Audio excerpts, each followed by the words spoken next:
Today we are talk about the film of Tenet.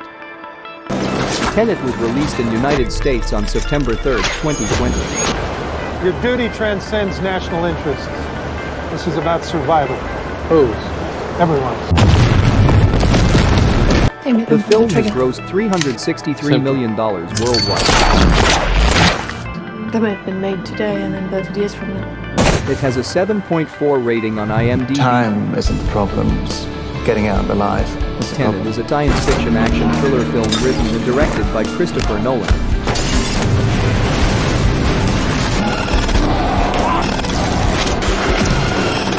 Tenet won Best Visual Effects at the 93rd Academy Awards.